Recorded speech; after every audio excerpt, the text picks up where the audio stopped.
el uso de la palabra la asambleísta Viviana Veloz.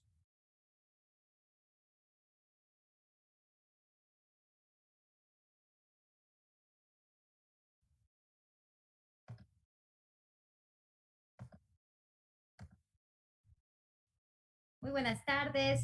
Gracias, señora presidenta, por concederme el uso de la palabra. Hoy es un día muy significativo, pues estamos a pocos minutos de aprobar este proyecto de ley que fue impulsado por el ex legislador Diego García, representante de la provincia de Imbabura, y que fue parte del bloque de la Revolución Ciudadana.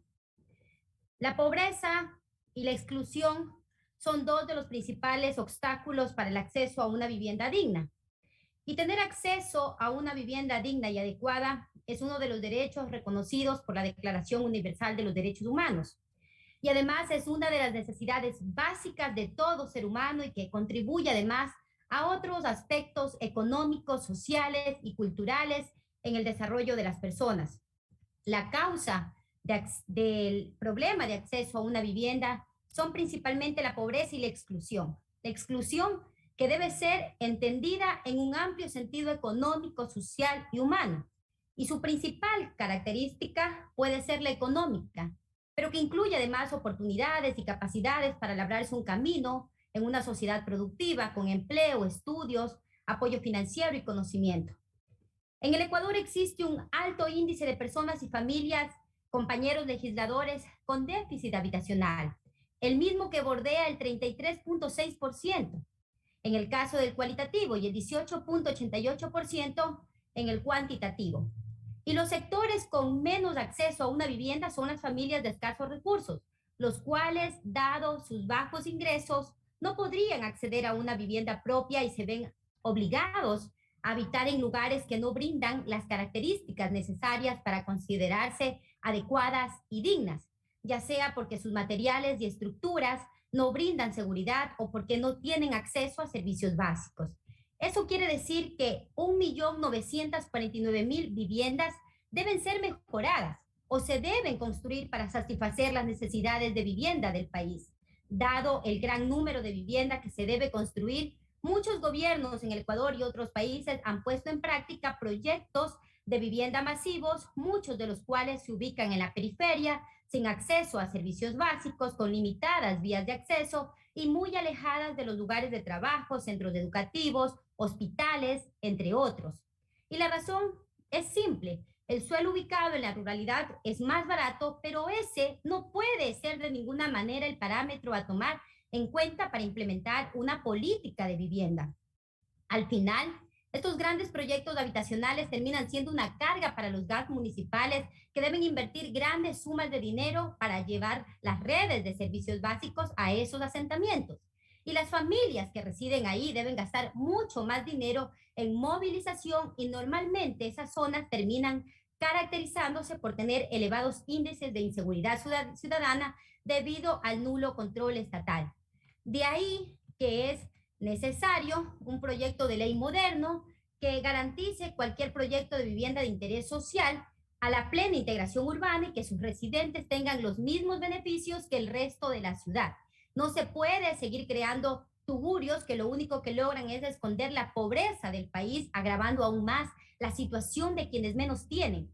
Este proyecto de ley debe crear suficientes incentivos para que la iniciativa privada invierta en este tipo de vivienda, pues solo si se logra hacerlos rentables se construirán. No obstante, se debe lograr este objetivo sin tener que bajar la calidad de vivienda social, construyendo la ruralidad o sin todos los servicios, pues ello perpetúa el ciclo de pobreza y termina perjudicando a todos los habitantes.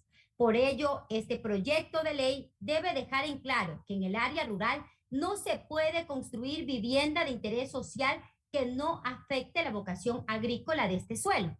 Eso quiere decir que en suelo rural se puede construir vivienda que sirva a los dueños de la tierra para que puedan vivir y producir.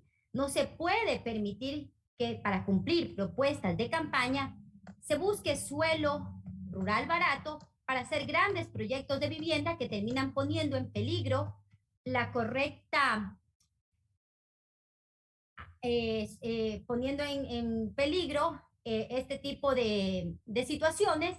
Por ello, de allí que la redacción correcta del artículo 21 debería ser la siguiente. Artículo 21, suelo para vivienda. Los programas de vivienda de interés social se implementarán en suelo urbano y de expansión urbana dotado de infraestructura para servicios básicos y promoverán la integración socioespacial de la población mediante su localización, preferentemente en áreas consolidadas de las zonas urbanas.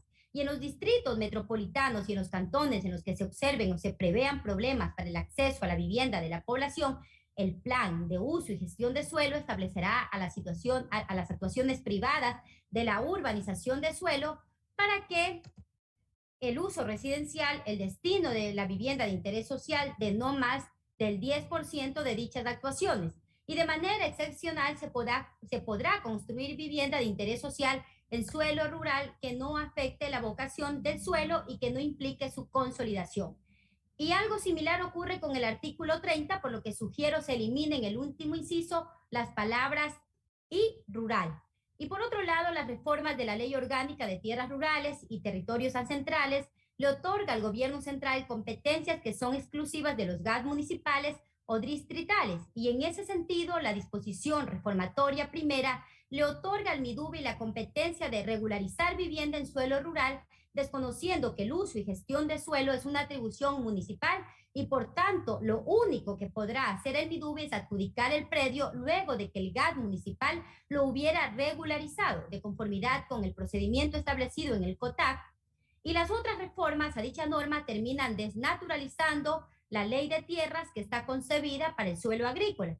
Por ejemplo, las disposiciones reformatorias quinta y sexta incluyen en los parámetros para otorgar el título de propiedad o determinar el valor de las tierras rurales, se incluye a la vivienda, pero sin modificar los parámetros que están concebidos para el suelo rural agrícola, lo cual termina distorsionando los artículos a reformar y haciendo inaplicable la norma.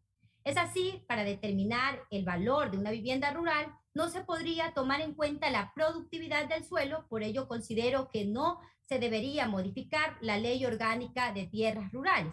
Y por último, voy a insistir nuevamente en que se incorpore una disposición reformatoria al artículo 3 de la Ley Orgánica de Simplificación y Progresividad Tributaria, con la finalidad de que la condonación de deudas se aplique a todas las provincias que fueron afectadas por el terremoto y que por lo tanto fueron beneficiadas por los programas del MIDUBI. De esta manera, compañeros legisladores, se garantizará el artículo 11, numeral 2 de la Constitución, que reconoce el principio de igualdad.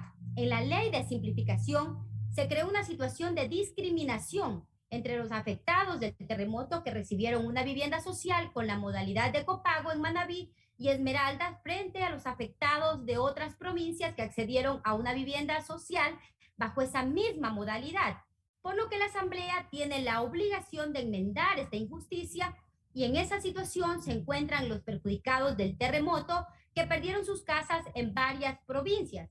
A 5 años de este desastre natural, esas familias de las provincias de Santo Domingo de los Áchilas, Guayas, Santa Elena y Los Ríos nuevamente vuelven a estar en peligro de quedarse sin su casa.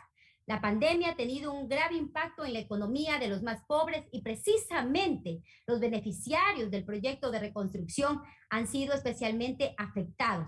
Eso se puede observar en el gran número de incumplimiento de las obligaciones de copago que en las provincias de Santo Domingo, Los Ríos, Santa Elena ascienden a 1,178, habiendo cancelado estas obligaciones apenas 122 familias. Desde un punto de vista constitucional, los afectados en Manabí y Esmeraldas tienen la misma condición de vulnerabilidad que las otras provincias, por lo que los legisladores en el anterior periodo se equivocaron garrafalmente en limitar el beneficio a solo 2 provincias. Esta situación estaría vulnerando el derecho a la igualdad consagrado en la Constitución de la República. Por eso conmino nuevamente a la Comisión de Gobiernos Autónomos y al Pleno que incluya esta reforma indispensable para garantizar el derecho a una vivienda digna y adecuada a los perjudicados del terremoto del 2016. Finalizo diciéndoles que no contar con una vivienda o que ésta sea inadecuada tiene un impacto negativo en la inclusión y equidad, seguridad y en igualdad de oportunidades, además de que las posibles repercusiones en la salud. Y que durante la cuarentena para contener al COVID-19 se ha evidenciado que para las personas que viven en espacios pequeños, hacinados y sin las condiciones básicas de higiene, ha sido difícil mantener las medidas de protección y distanciamiento físico. Esta realidad se centra en la inequidad, una brecha que es necesaria acortar, como lo señalan los Objetivos de Desarrollo Sostenible, que además el COVID ha develado todas estas fallas sociales, estructurales y el acceso a una vivienda digna. La desigualdad, compañeros legisladores, es la causa y la consecuencia del fracaso de un gobierno, de un sistema político y contribuye a la inestabilidad de un sistema económico, lo que a su vez contribuye a aumentar la desigualdad. Por escrito remitiré todas mis sugerencias para garantizar que este proyecto cumpla sus objetivos. Muchas gracias, señora presidenta.